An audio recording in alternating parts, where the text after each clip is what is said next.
Pakar Telematika Roy Suryo menjalani pemeriksaan penyidik Polda Metro Jaya hari ini terkait kasus dugaan pencemaran nama baik Jokowi melalui tudingan ijazah palsu. Kita membahasnya bersama Roy Suryo, penuding ijazah Jokowi, dan Ade Dermawan, Sekjen Peradi Bersatu. Saya menyapa Pak Ade, selamat sore. Mas Ade. Dan saya menyapa, terima kasih telah hadir di studio, Mas. Sama-sama, my sister. Ya. Setelah diperiksa langsung datang ke Kompas TV. Oh iya, naik drone tadi. Naik drone. Bajunya masih sama kan? Ya, saya langsung punya pertanyaan satu. 85 pertanyaan, ada materi apa saja yang ditanyakan kepada Anda? Tadi sempat diceritakan tidak jauh dari Dr. Ismon, ya gitu. Tapi ini ya harusnya memang orang tuh smart ya gitu. Kalau yang tidak cerdas ditanyakan, nggak usah dijawab karena jawabannya pasti tidak cerdas juga. Pertanyaannya banyak nggak cerdasnya? Iya, jadi banyak yang nggak ada hubungannya. Seperti? Atau misalnya tiba-tiba dia bilang, oh dia menyaksikan acara langsung di studio gitu ya. Nah pertanyaannya adalah pasalnya yang mana yang di studio itu? Ketika itu pasal ITE ya salah. Saya adalah perancang dan pengawal undang-undang ITE selama 10 tahun. Ya gitu. Jadi tidak tepat sasaran tidak soal tepat. ITE yang dilaporkan oleh Pradi. Penyidiknya juga jadi lagi, oh iya ya Pak, ya iyalah. Ya udah itu nggak usah tanyain, siap. Nah, udah, nggak usah. Kemudian tentang pasal penghasutan. Penghasutan itu Mbak, sudah ada putusan MK ya tahun 2009 mengatakan penghasutan bukan lagi delik formil tapi delik material. Delik material itu harus ada efek dari orang yang terhasut. Orang yang terhasut harus melakukan kerusuhan atau onar secara nyata, bukan seramanya. Saya tanya, ada nggak itunya? Nggak ada Pak. Ya udah, ngapain tanyain? Ya udah. Jadi banyak hal yang pertanyaan itu udah patah sendiri ketika ditanyakan. Ya kalau gitu kan ngapain dijawab gitu loh. Jadi clear aja. Jadi dari 85 pertanyaan kan Anda diperiksa sangat singkat ya waktunya karena nggak jawab semua pertanyaan. Jadi 85 pertanyaan berapa yang masuk logika Anda? Yang masuk logika cuma 3. Ah, cuma 3? Iya, apakah Anda sehat? Apakah Anda siap dan apa keterangannya mau ditambahkan? Selain itu nggak ada. Satu legal standingnya dari Peradi bersatu, berdua, bertiga, berempat, berlima ini nggak ada gitu. Karena kalau itu adalah orang yang kemudian terkena dampak langsung seperti Pak Joko Widodo, waktu itu kami datang untuk melayani pertanyaan itu, gitu. Karena ini ada efek langsung. Ini orang-orang yang tidak ada kaitannya langsung, kemudian numpang di layani apa ya, di kasus hukumnya Pak Joko Widodo. Mereka tidak kena dampak langsung, mereka tidak kena efek dari itu. Kemudian sudah ada jelas mereka itu yang dilakukan adalah soal-soal yang sifatnya general. Padahal ada sifat-sifat yang hukum yang spesialis yang sudah misalnya 310-311 yang itu dilaporkan oleh Joko Widodo. Ada istilah hukum namanya lex speciali derogat lex generali. Kalau sudah yang spesial itu ditanyakan, ya udah derogat generalisnya. Artinya pasal-pasal yang umum bisa dikesampingkan. Polisi tadi juga mengakui. Oke, ya. Jawaban Anda kita akan coba tanya ke Mas Ade dari Perade yang telah bergabung bersama kita. Selamat petang Mas Ade. Selamat petang. Oke, Mas Ade tadi sudah mendengarkan pernyataan dari Mas Roy mengatakan tuduhan Anda terkait dengan Undang-Undang ITE melanggar penghasutan itu nggak masuk akal. Mas Anda menuduhkan hal yang salah kepada Mas Roy CS. Gimana tanggapannya? Jadi gini Mbak ya, bahwa kemudian kalau mencari dampak langsungnya ya, saya kasih contoh 2 saja. Yang pertama penggerudukan rumah Bapak Insinyur Joko Widodo di Solo. Yang pertama, penggerudukan itu terjadi. Itu fake atau fakta? Itu fakta atau bohong tuh? Terus yang kedua, ya yang kedua adalah peristiwa pembakaran foto Mas Roy di Malang Raya. Itu fakta atau bohong? Rekayasa kalau itu. Rekayasa katanya Mas. Itu dulu, itu fakta atau bohong tuh. Nah, terjadi di mana-mana. Kalau ini tidak dilaporkan, siapa yang bisa menjamin bahwa tidak terjadi susulan-susulan baik dari relawan maupun juga dari masyarakat yang mencintai Jokowi ataupun yang kontra terhadap Bapak Insinyur Joko Widodo atau pendukungnya Pak Roy Suryo CS atau TPUA gitu loh. Sebentar Mas Roy, saya jelaskan dulu bahwa kalau berbicara dampak itu pasti ada dampak. Enggak mungkin kuculuk-kuculuk orang mau melaporkan polisi apalagi itu adalah relawan Bapak Joko Widodo ya untuk hal ini. Kalau tidak ada dampak, ini ada dampak gitu loh. Jadi legal generalis yang dimaksud dengan Pak Roy itu benar sekali. Tetapi perlu diingat, tidak ada dampak. Ya. Nanti kita lanjutkan Mas Ade dan Mas Roy, kira-kira apa yang disampaikan nanti dijawab. Tetap bersama kami saudara di Kompas Petang. Dimasukkan dampak itu makanya baca undang-undang dan baca putusan MK ya.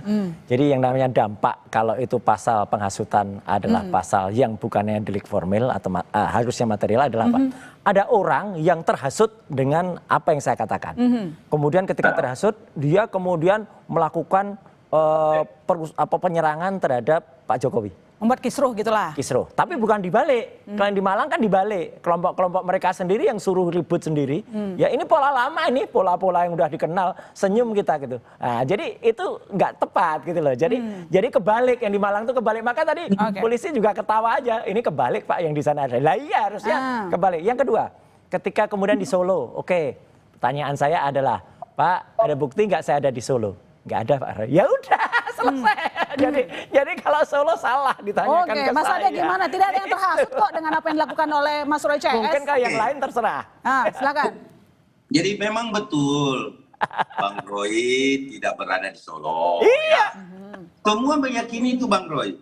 Penghasutan itu Bang Roy, ya menghasut, menyampaikan sesuatu kabar kepada orang lain, baik secara langsung, baik secara tertulis, walaupun melalui media, speak up, itu dampaknya tidak perlu kita ada di situ Pak Roy. Contoh ya, pada saat di pengerudukan rumah di Solo, itu karena apa? Karena adanya ujaran-ujaran atau ungkapan-ungkapan yang disampaikan Mas Roy di beberapa media kan. Dan itu dampaknya. Ini salah lagi. Dan ingat Bang Roy ngomong, sebentar, saya masih ada datanya dan itu kita juga serahkan kepada pihak kepolisian. Bang Roy mengatakan di Kompas ya, ini sekarang TPWO sudah menuju ke rumah Bapak Joko Widodo di Solo. Saya sekarang berada di UGM. Kan itu jejak digital loh Mas ya. Ini bukan aku yang ngomong, tapi itu jejak digital yang ada saat kami melihat itu. Bang Roy memastikan bahwa tim TPUA sudah berada di Solo gitu loh. Iya, kan TPUA yang di Solo, bukan saya. Iya, justru itu Bang Roy. Itulah dampak yang kami maksudkan. Kalau polisi bermaksud lain, terserah. Atau Bang Roy juga bermaksud lain, itu adalah teknis penyidikan. Ini loh. Teknis penyidikan itu Bang Roy. Kalau memang benar, Mas Ade, sekarang gini, supaya orang nggak kusut nggak salah. Kalau memang benar, tadi saya dikejar oleh petugas. Ketika saya katakan saya nggak ada di Solo, ya udah Pak, salah kalau gitu ya. Iya selesai. Saya jelaskan dulu Bang Roy. Saya jelaskan dulu bahwa itu ada teknik penyidikan. Monggo silakan mau dijawab apa saja. Saya tidak mau merusak juga sistem penyidikan yang ada di Polda Metro. Artinya, apapun itu kalau sudah diungkapkan sama Bang Roy, sudah disampaikan dengan secara menurut Bang Roy benar, ya monggo silakan, itu kan berproses. Kalau Bang Roy mampu membuktikan bahwa dia tidak melakukan penghasutan, karena saya bukan penyidik, dan itu tahap penyidikan, silahkan. Gini loh Bang, kita lihat akhirnya seperti apa. Bang Ade, kasihan petugas kepolisian kita. Sudah 79 tahun usianya. Masih melayani persoalan-persoalan remeh-temeh. Tidak ada legal standing. Kayak gini. Jadi begitu tadi polisi itu mengerti. Oh iya Pak, nggak ada legal standing. Iyalah.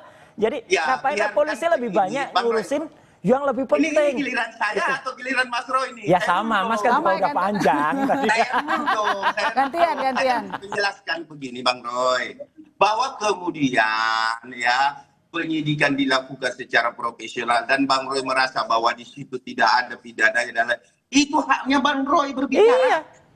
Iya kan, hak Bang Roy. Tetapi penyidik dia memiliki analisis sendiri. Dia tidak bisa diintervensi oleh baik seorang Ade Darmawan Sekjen Pradi Bersatu, baik Bapak Roy Suryo sebagai mantan seorang Menpora, itu tidak bisa karena kita bukan penyidik. Mas Roy, sebelumnya Mas Ade sebentar. Mas Roy, sebelumnya kan Anda menghindari bahkan terkesan tidak mau menghadiri panggilan terkait dengan yang dituduhkan. satu Kenapa sekarang mau? Karena kan Anda menyebut bahwa apa yang dilaporkan oleh Pradi itu tidak masuk akal. Kita menghormati Polda Metro Jaya. Oke, jadi datang cuma karena menghargai, tapi tidak menganggap bahwa apa yang dilaporkan oleh Pradi itu penting untuk ditanggapi? Nggak penting itu. Nggak penting? Karena ada undangan, harus sifatnya klarifikasi, kemudian ya kita harus mengklarifikasi itu. Tapi begitu kita tahu ternyata yang ditanyakan kayak gitu, ya tadi petugasnya juga senyum-senyum aja gitu loh. Ya Pak, tadi pertanyaan kayak gini, ya ini gimana ya Pak, udah apa-apa, ya udah terus kalau itu benar, saya pasti dikejar. Gitu loh, dengan apa-apa. Mas Ade, kira-kira apa yang membuat Anda melaporkan terkait dengan tuduhan penghasutan, kemudian pelanggaran ITE? Lucu. Menurut Mas Roy, bahkan apa yang Anda laporkan tidak penting untuk ditanggapi. Jawaban Anda? Jadi gini, setiap warga negara di Republik ini, Mbak, sekali lagi saya sampaikan bahwa ada KUHP 108. Siapapun warga negara itu bisa berhak melaporkan bila melihat kejadian tindak pidana. Tapi kita nggak usah berbicara aturan dan perundang-undangan, itu semua juga pengacara sudah tahu. Dan kalau ada yang katakan legal standingnya nggak ada, itu senjata pengacara manapun itu biasa, itu legal standing begitu. Tapi buktinya juga diproses secara hukum. Namun yang saya pengen sampaikan, diproses bisa juga berhenti. Dialog ini, yang mau saya sampaikan dalam dialog ini adalah sudah masuk ke tahap teknis penyidikan. Artinya ini berjalan. Kalau dikategorikan apa yang membuat kami melaporkan, yang saya pengen katakan adalah kita anak bangsa. Kita jangan saling menuding. Kalau belum ada bukti, kita tidak boleh menjustifikasi seseorang menjadi palsu yang menimbulkan kegaduhan. Karena Bapak Insinyur Joko Widodo juga adalah seorang presiden berkuasa 2 periode. Ya tentu dia punya pendukung, Mbak. Termasuk kami juga mencintai Bapak Insinyur Joko Widodo. Dampaknya apa kepada Pradi Bersatu? Bukan Pradi Bersatu, advokat public defender.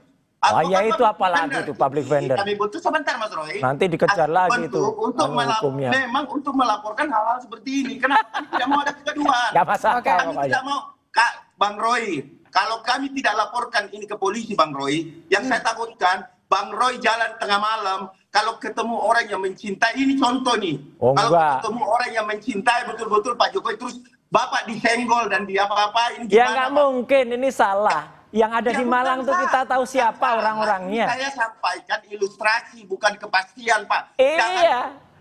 Jadi ini malah nggak benar.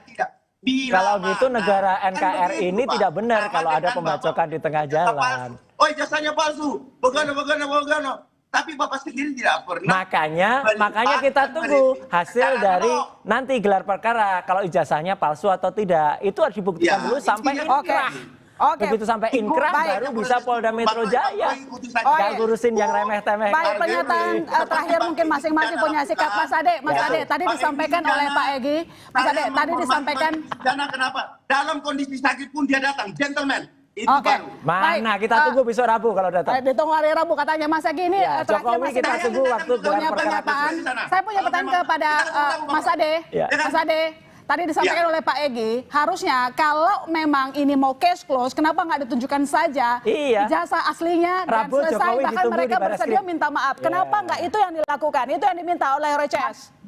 Seorang warga negara, apalagi seorang seorang presiden ke-7, Republik Indonesia tidak mau menunjukkan kepada publik. Hak. Itu hak.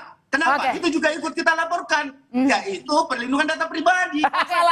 Jadi laporan ini, Mas Ade, jadi laporan ini Anda mau kemana ujungnya? Mau mentersangkakan Mas Roy atau kemana? Atau mau minta maaf aja selesai? Kalau Bang Roy bilang bahwa tidak bisa menggunakan undang-undang PDP, kenapa dirancang itu undang-undang PDP? Mas Ade, saya punya pertanyaan. Laporan Anda mau ujungnya kemana? Mau mentersangkakan Mas Roy atau mau cukup minta maaf saja? Ya, artinya semua bisa dilakukan kalau negara kita memang bagus. Saya tidak pernah menutup, Mbak. Saya tidak pernah menutup dan tidak pernah melarang untuk perdamaian, karena perdamaian adalah apanya yang mau damai. Satu lagi, Mas Roy, kira-kira closing statement aja. Tadi juga sempat dikatakan, Pak, Undang-Undang PDP 027, Mas. Saya kasih tahu, saya bilang ke penyidiknya. Undang-Undang PDP itu tahu nggak dulu ketika di Komisi 1 siapa yang ngerancang? Pak Roy. Ya udah, gunanya bukan untuk itu. Salah besar. Kalau undang-undang perlindungan data pribadi itu untuk Nanti data kita kaji di elektronik. pengadilan. Ntar Mas sudah selesai Kak Anda kasus. Jadi salah besar. Jadi mereka malah iya ya Pak. Iya. Ini sesat menggunakan undang-undang yang salah. Termasuk harusnya digunakan pelindungan data pribadi itu 27 bukan untuk itu.